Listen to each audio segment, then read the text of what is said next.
Hello guys, solution is the best में आपका स्वागत है। आज मैं आपके लिए लाई हूँ BA program 5th semester pol science का एक इम्पोर्टेंट क्वेश्चन जो अंडरस्टैंडिंग गांधी बुक है, जिसमें से चैप्टर 8 का एक इम्पोर्टेंट क्वेश्चन है जो टॉपिक है सांप्रदायिकता के ऊपर, सांप्रदायिक एकता। इससे पहले मैंने वीडियोस बनाई थी 7 चैप्टर्स तक मैंने सारी वीडियोस बना दी है। लास्ट चैप्टर जो था राष्ट्रवाद के ऊपर, वो भी चैप्टर मैंने उसमें कवर कर दिया, वहाँ जाके देख सकते हैं। मैं डिस्क्रिप्शन में लिंक डाल दूँगी। अगर आप मेरे चैनल पे नए हैं तो मेरे चैनल को सब्सक्राइब कर दीजिए और बेल आइकन को प्रेस कर दीजिए ताकि इससे रिलेटेड जो इम्पोर्टेंट क्वेश्चंस हैं मैं आपको प्रोवाइड करवा सकूं। तो चलिए वीडियो को स्टार्ट करते हैं। गांधी जी के सांप्रदायिकता के विचार बताइए। मतलब कि जो सांप्रदायिकता थी, सांप्रदायिकता के बारे में मैं आगे बताऊंगी। सांप्रदायिकता होती क्या है और उस पर गांधी जी के विचार क्या क्या हैं। सांप्रदायिक एकता बनाए रखने के लिए गांधी जी ने जो प्रयास किए थे वो सब इसमें पूरा कवर कर दिया है, और जो उनका प्रयास था वो सफल हो पाया था कि नहीं, वो सब इसमें पूरा क्लियर कर दिया।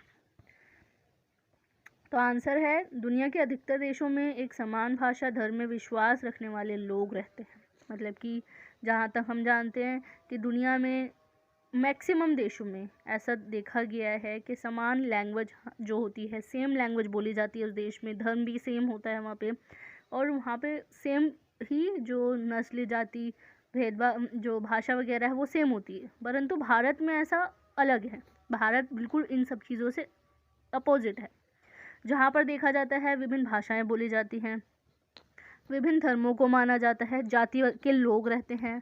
यहाँ पे जातियों को मानने वाले जो लोग हैं वो यहाँ पे रहते हैं, और यहाँ पर इनके बीच छोटे मोटे लड़ाई झगड़े होना आम सी बात है। इसलिए गांधी जी विभिन्न समुदायों, विशेषकर हिंदुओं व मुसलमानों में सद्भाव बनाने में लगे रहे थे। एक्चुअली ऐसा हुआ था कि जब सांप्रदायिक एकता बनाए रखने के लिए गांधी जी ने बहुत सारे प्रयास किए थे, खास करके हिंदू और मुसलमानों के बीच में। जहाँ तक हम जानते हैं विभिन्न मेंटालिटी के जो अलग अलग मेंटालिटी के अगर लोग नज़र आएंगे तो अलग अलग मेंटालिटी की वजह से उनके बीच में फिर लड़ाई झगड़े भी होंगे। और जहाँ तक हम जानते हैं कि भारत जैसे देश में हिंदू मुस्लिम को लेकर बहुत ज़्यादा मुद्दे देखने को मिलते हैं, जिसमें खास कर कि देखा गया है हिंदू और मुसलमानों के बीच में बहुत ज़्यादा लड़ाई होती है, और गांधी जी ने भी इन दोनों के बीच में सद्भाव बनाए रखने के लिए भी प्रयास किए थे। तो पहले जान लेते हैं कि सांप्रदायिकता क्या होता है। पहले मैंने ऊपर बताया था थोड़ा सा उसको प्रस्तावना के रूप में। अब इसमें थोड़ा सा बताना है कि सांप्रदायिकता होती क्या है। सांप्रदायिकता का सामान्य अर्थ धार्मिक रूप से एक संप्रदाय का दूसरे संप्रदाय से खुद को पृथक समझने के साथ साथ खुद के हितों को भी विरोधी मानते हुए दूसरे संप्रदाय के हितों को नुकसान पहुंचाने की भावना रखना। मतलब कि सांप्रदायिकता का सिंपल सा अर्थ यही है कि धार्मिक रूप से अगर सांप्रदायिकता को देखा जाए तो एक समुदाय के लोग दूसरे समुदाय को खुद से अलग रखना चाहते हैं, उसी के साथ साथ खुद के हितों को बढ़ावा देने के साथ साथ दूसरे हितों को, मतलब दूसरे संप्रदाय के हित जो है उनको नुकसान पहुंचाने की भावना रखना अपने, उसे बोलते हैं सांप्रदायिकता। इस तरह से सांप्रदायिकता एक ऐसी विचारधारा है जो समाज में पृथकता की भावना को बढ़ावा देती है। पृथकता मतलब अलग रखना। मतलब कि हिंदू लोगों के बीच में ये मेंटालिटी थी कि वो मुसलमानों से अलग समझते थे उन्हें, और मुसलमानों के अंदर ये मेंटालिटी थी कि वो हिंदुओं को खुद से अलग रखते थे। इसीलिए सांप्रदायिकता इनके बीच में बहुत ज़्यादा बढ़ गई थी, देखने को मिलता है इनके बीच में, खास करके हिंदू और मुसलमानों के बीच में। वैसे तो विभिन्न जातियों के लोगों में देखने को मिलती है, लेकिन सबसे ज़्यादा हिंदू और मुसलमानों के बीच में ही देखने को मिलती है। कहा जा सकता है कि भारत में सांप्रदायिकता ब्रिटिश काल में पैदा हुई, जो पारस्परिक हितों के भिन्नता से पैदा की गई थी। मतलब कि जो सांप्रदायिकता है भारत में कब हुई थी, जब ब्रिटिश काल था, मतलब जब ब्रिटिशों की हुकूमत थी देश में, तब ये सांप्रदायिक एकता शुरू हुई थी, जिसमें ब्रिटिशों ने फूट डालो और राज करो की नीति का बहुत ज़्यादा बढ़ावा दिया था, जिसकी वजह से इन धर्मों के बीच में बहुत ज़्यादा इन्वॉल्व हुए थे और उनके बीच में भड़काऊ बयान भी नज़र आए थे, और जिसका अंजाम विभाजन के समय हिंसात्मक संघर्ष के रूप में हुआ था। जहाँ तक कि हम जानते हैं जब स्वतंत्र हुआ था भारत, तो उसमें विभाजन की जो घड़ी थी वो भी देखने को मिली थी, जिसमें पाकिस्तान ने अलग मांग की थी अपने राज्य की। अन्य भारतीय नेताओं की भांति गांधी जी ये जानते थे कि भारत यूरोप के देशों से बिल्कुल भिन्न है, क्योंकि बाकी जो भारतीय नेताएं हैं उनकी ही नज़रिए से गांधी जी ने उन्होंने ये भी जानते थे कि जो भारत है वो यूरोप के देशों से बिल्कुल अलग है, क्योंकि यूरोप का देश भारत से कनेक्ट नहीं था, क्योंकि वो बिल्कुल अपोजिट था। यूरोप जो है भारत की जो संस्कृति है उससे बिल्कुल अपोजिट था भारत यूरोप की संस्कृति से। और भारत एक ऐसा देश भी है जहाँ पर विभिन्न धर्म के लोग, जाति के लोग, नस्ल वगैरह, सांस्कृतिक गुट, भाषाओं को मानने वाले लोग आपस में बिना पूरी तरह एकत्रित हुए रहते हैं। बिना पूरी तरह एकत्रित हुए मतलब कि जो धर्म के लोग हैं वो बिल्कुल अपने आप को अलग समझते हैं। जाति, नस्ली, सांस्कृतिक गुटों के जो अलग अलग भाषाएं हैं वो अपनी अलग गुट बना के रखते हैं। ये आपस में बिना मिले जुले रहते हैं। उस टाइम पे जब ब्रिटिशों का राज था तो उस टाइम पे जो विभिन्न जाति के लोग थे, विभिन्न धर्मों को मानने वाले लोग थे, वो अलग अलग थे। वो उनके बीच में एकता नहीं थी, क्योंकि भारत धर्म, भाषा, नस्ल की दृष्टि से बटा हुआ है। क्योंकि गांधी जी ने ये अपने सुझाव व्यक्त किए हैं कि उस टाइम पे जब ब्रिटिश काल था तो उस टाइम पे इनके बीच में ये इन दृष्टि से बटा हुआ था भारत। और गांधी जी और अन्य नेताओं को भारत की विविधता बहुत पसंद थी। इस कारण चलते भी वे यूरोपीय जैसा राष्ट्रवाद भारत के लिए नहीं चाहते थे, क्योंकि गांधी जी इस चीज़ के विरोध भी थे। राष्ट्रवाद की भावना क्यों फैली थी वो 7 चैप्टर में मैंने बताया है कि गांधी जी ने क्या योगदान दिए थे इन सब चीज़ों को बताने के लिए। और यूरोपीय जो संस्कृति थी उनका बहिष्कार करा और भारतीय संस्कृति को अपनाने की बात की थी। गांधी जी ने राष्ट्रवाद की भावना लोगों में फैलाई थी, तो मैंने वो पूरा उसमें कवर कर दिया है। और इसीलिए गांधी जी जो है वो भारतीय सभ्यता की नई परिभाषा गणना राजनीतिक कारणों से आवश्यक मानते थे। सबसे बड़ा रीज़न गांधी जी इसको मानते थे कि जब भारतीय सभ्यता की नई भाषा जो है वो गढ़ी जाए तो वो राजनीतिक कारणों से बहुत ज़्यादा इम्पोर्टेंट मानते थे इस चीज़ को, कि जो भारतीय सभ्यता है उसको गढ़ने की आवश्यकता है। और गांधी जी का राष्ट्रवाद जाति, धर्म, नस्ल आदि पर आधारित ना होकर इस पर आधारित था कि विदेशी शासन जो है वो भारतीय लोगों की प्रकृति को नष्ट करके भारत के आर्थिक विकास को अपने नियंत्रण में लेंगे। गांधी जी के जो राष्ट्रवाद की भावना थी 7 चैप्टर में बताया था, गांधी जी की ये भावना नहीं थी कि जाति धर्मों के आधार पर लोगों के बीच में लड़ाई झगड़े होंगे, बल्कि इस बात पे थी कि जो ब्रिटिश शासन है वो भारत के लोगों को, उनकी जो प्रकृति है उनको नष्ट कर देंगे और भारत के आर्थिक विकास को अपने कंट्रोल में ले लेंगे। इसी बिहाफ में गांधी जी ने ये सुझाव दिया था, राष्ट्रवाद की भावना फैलाई थी। और उनका मानना यह था कि भारत को स्वतंत्रता की आवश्यकता है ताकि भारत अपनी सभ्यता को पुनर्जीवित एवं गठित कर सके। मतलब कि गांधी जी ने उनका मानना ये था कि भारत को स्वतंत्रता की आवश्यकता इसीलिए है ताकि वो जो भारत है वो फिर से अपनी जो सभ्यता है उसकी तरफ अट्रैक्ट हो, उनको पुनर्जीवित कर सके, दोबारा से ठीक कर सके और उसको गठित कर सके। गांधी जी भारतीय सभ्यता की परिभाषा पर बड़े उत्साह के साथ अपनी भावनाओं का प्रचार प्रसार करते थे। जो गांधी जी थे वो भारतीय सभ्यता की परिभाषा पर ऐसा कहा था, बड़े उत्साह के साथ अपनी भावनाओं का प्रचार प्रसार करते थे। भारतीय सभ्यता की जो परिभाषा गांधी जी ने दी थी, बहुत ज़्यादा इसका प्रचार प्रसार भी बहुत ज़्यादा इन्होंने किया था। और उनका कहना यह था कि हिंदू और मुसलमानों के हितों से तुच्छ भावनाओं का निवारण अत्यंत आवश्यक है। तुच्छ भावनाएं मतलब जो गलत भावनाएं होती हैं, बुरी भावनाएं जो होती हैं, उसका निवारण बहुत ज़्यादा ज़रूरी है। जो हिंदू और मुसलमानों के बीच में अविश्वास की जो भावनाएं हैं उनको ख़त्म करना बहुत ज़्यादा ज़रूरी है। इसका अर्थ यह है कि हिंदू एक मुसलमान की भावनाओं का आदर करे और एक जो मुसलमान है वो अपने हिंदू भाई के लिए यही भूमिका निभा सके। मतलब कि हिंदू और मुसलमानों के बीच में जो गलत भावनाएं हैं, जो इन दोनों की जो अलग अलग मतलब देखा जाए तो मुसलमानों की भावनाओं का जो हिंदू है वो सम्मान करे और जो हिंदुओं की भावनाएं हैं उनका भी ख्याल रखे मुसलमानों। और वे हिंदू और मुसलमानों के बीच प्रतिदिन के छोटे छोटे विवादों का निवारण सांप्रदायिक सद्भाव को बनाने का एक महत्वपूर्ण उपाय मानते थे। मतलब कि इन दोनों के बीच में जो छोटे छोटे विवाद होते थे उसका निवारण ही वो सांप्रदायिक एकता बनाने के लिए महत्वपूर्ण मानते थे। सबसे बेस्ट मेथड ही यही था सांप्रदायिक भावना बढ़ाने के लिए, कि जो उनके बीच में छोटे छोटे विवाद हैं उनका निवारण करना। और वे इस बात में भी निश्चित थे कि अगर हिंदू और मुसलमान एक दूसरे के प्रति मित्रता, सहिष्णुता और भद्र व्यवहार कुछ समय तक बनाए रखें तो वह अंग्रेजी शासन की मूल नीति फूट डालो व शासन करो को विफल बना सकते हैं, जिसकी जड़ें इतिहास में है। जहाँ तक कि हम जानते हैं कि जो ब्रिटिशों का अधिकार था जब भारत में, तो उन्होंने विभिन्न धर्मों के बीच में एक नीति को लागू किया था जिसमें आता है फूट डालो और शासन करो। मतलब कि विभिन्न धर्मों के बीच में लड़ाई झगड़ा लगवाओ ताकि जो भारत में है वो अच्छे से कब्जा किया जा सके, क्योंकि उस टाइम पे जब ये जो नीति थी अगर वो सफल हो जाती तो इनके बीच में बहुत ज़्यादा टकराव होने लग जाता। और इसीलिए गांधी ये चाहते थे, उन्होंने ये सुझाव दिया कि हिंदू और मुसलमान एक दूसरे के प्रति जो अच्छे व्यवहार रखे, मित्रता का व्यवहार रखे कुछ टाइम तक, जब तक ब्रिटिश शासन है, ताकि जो उनकी नीति है उसको ख़त्म किया जा सके और जो इनको ब्रिटिश शासन है उनसे छुटकारा पा सके और भारत स्वतंत्र हो सके।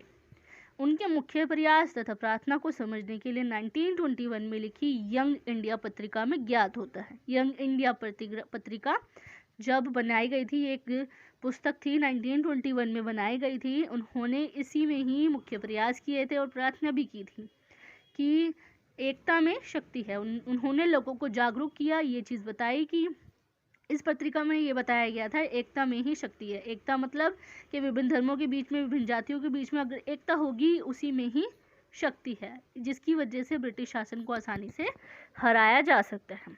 और इससे ये बात समझ में आती है कि अगर हिंदू मुस्लिम एक हो जाएं तो ब्रिटिश राज को भारत में उखाड़ फेंका जा सकता है। हिंदू मुस्लिम एकता केवल हिंदू व मुसलमानों के मध्य एकता नहीं थी, बल्कि सभी ऐसे लोग शामिल थे जो भारत को अपना घर मानते हैं।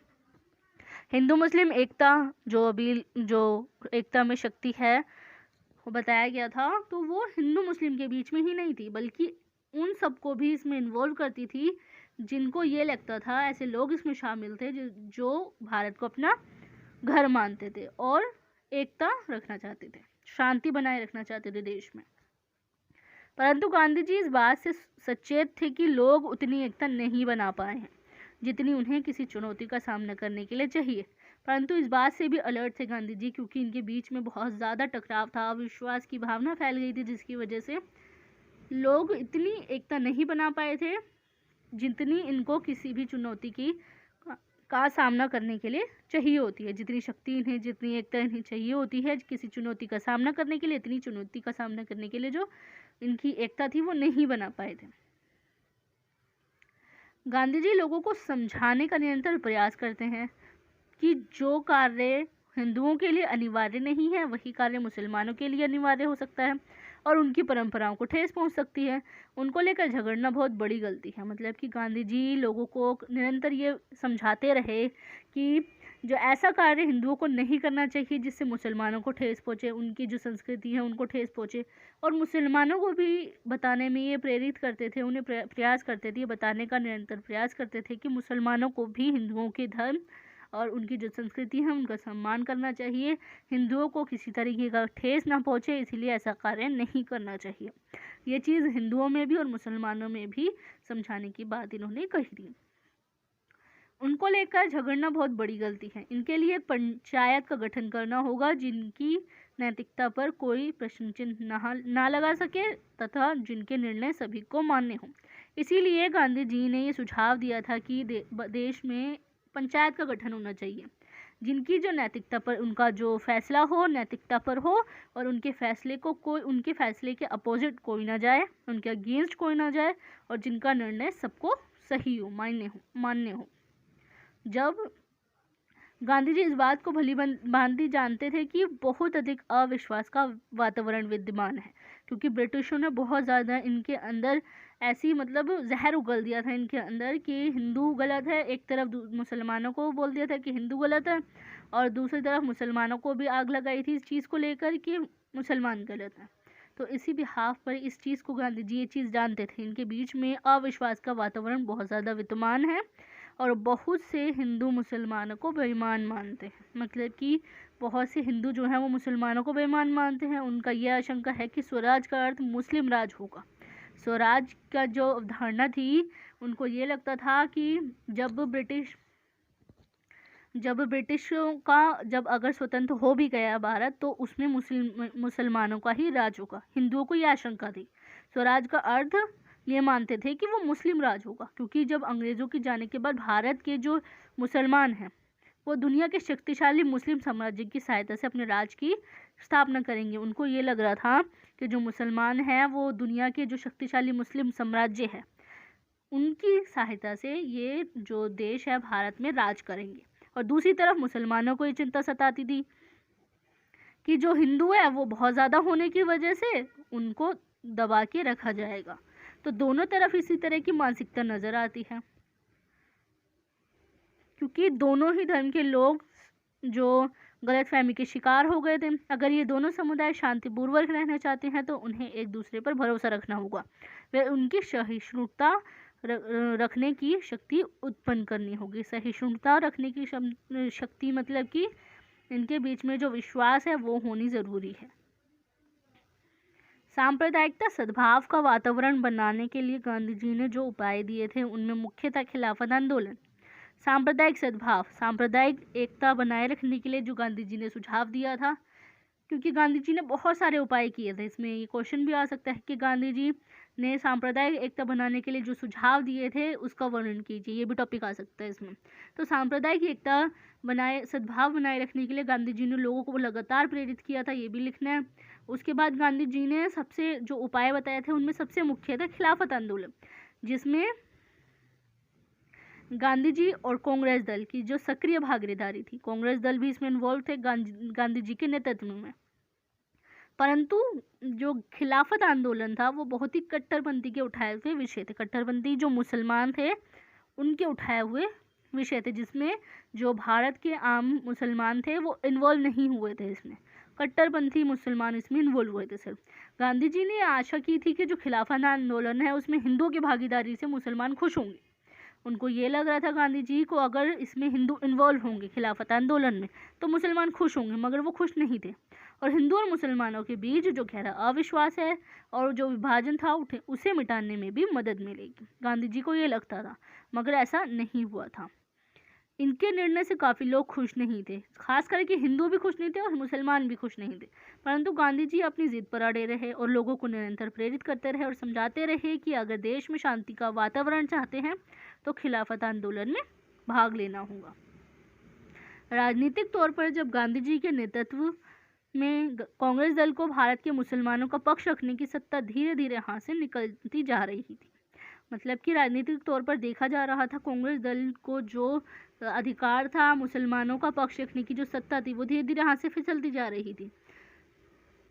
फिर भी गांधी जी अपनी बात पर अडिग रहे मतलब उस चीज़ को पकड़े रहे, इस चीज़ को कि मुसलमानों का जो प्रतिनिधित्व है वो करने का उनको अधिकार होना चाहिए, जितना कि जो मुस्लिम लीग है और जो मुस्लिम दल है उनको अधिकार है इस चीज़ का कि वो मुसलमानों को प्रतिनिधित्व करे। वैसे ही गांधी जी ये चाहते थे, इस बात पर टिके रहे कि कांग्रेस दल को भी वो अधिकार मिलना चाहिए। और 1946 में भी जब कैबिनेट मिशन पर विचार विमर्श चल रहा था, कैबिनेट मिशन एक संसद था जिसमें ये विचार विमर्श चल रहा था और उस समय कार्यकारी सलाहकार समिति का गठन करना था। ये समिति का जब गठन करना था, कार्यकारी सलाहकारी समिति, सलाह देने के लिए जो समिति का गठन किया गया था वो करना था। लेकिन जो जिन्ना नाम है, मोहम्मद अली जिन्ना इनका पूरा नाम है, जिसने मुस्लिम लीग के का नेतृत्व किया था मोहम्मद अली जिन्ना ने, जिसका जो जब ये कैबिनेट मिशन जब विचार विमर्श चल रहा था कैबिनेट मिशन पर, तो उसका विरोध किया था मोहम्मद अली जिन्ना ने, और वो यहाँ तक कि इसमें इन्वॉल्व होने के लिए भी उसने साफ इनकार कर दिया था, क्योंकि उनका ये तर्क था कि केवल मुस्लिम लीग को ही भारत के मुसलमानों का प्रतिनिधित्व करने तथा मुस्लिम प्रतिनिधि चुनने का अधिकार है। क्योंकि मोहम्मद अली जिन्ना मुस्लिम लीग का लीडर था, इसीलिए उसको ये लगता था कि मुस्लिम लीग को ही भारत के मुसलमानों का प्रतिनिधित्व करने के लिए और मुस्लिम प्रतिनिधि चुनने का भी उसको अधिकार है। इसीलिए वो इस चीज़ का विरोध कर रहा था कि हिंदुओं को इसमें इन्वॉल्व नहीं करना। गांधी जी ने जिन्ना को समझाने के निरंतर भी प्रयास किए थे। उनका कहना था कि पहले स्वतंत्रता प्राप्त करना आवश्यक है और उसके बाद ही समुदायों में एकता संभव है। इसी कारणवश वे जिन्ना से बंटवारे को टालने की बात करते रहे और उन्हें भरोसा दिलाते रहे कि स्वतंत्रता के बाद अगर एकता नहीं बनती है तो उन्हें पाकिस्तान के निर्माण पर कोई आपत्ति नहीं होगी। मतलब कि गांधी जी ने मोहम्मद अली जिन्ना से बहुत ज़्यादा रिक्वेस्ट करी थी इस चीज़ के लिए, और उनको ये बात बताई थी कि पहले स्वतंत्र होना ज़रूरी है, देश को स्वतंत्र होना ज़रूरी है और उसी के बाद ही समुदाय में एकता संभव है। समुदाय में एकता तभी संभव हो पाएगी जब भारत स्वतंत्र होगा। और इसी वजह से जिन्ना से बंटवारे को टालने के लिए भी बात कही थी, क्योंकि मोहम्मद अली जिन्ना थे, उसने जो अलग राज्य की मांग की थी, जो पाकिस्तान राज्य बना था विभाजन के टाइम पे, तो उसकी राज्य की मांग की। इसीलिए गांधी जी ने इस बंटवारे को टालने के लिए भी उसको लगातार प्रेरित किया और वो उसको भरोसा दिलाते रहे कि स्वतंत्र के बाद अगर एकता नहीं बनती है, मतलब कि हिंदू मुस्लिम एक होकर नहीं रहते हैं, तो वह पाकिस्तान के निर्माण पर कोई आपत्ति ही नहीं रहेगी।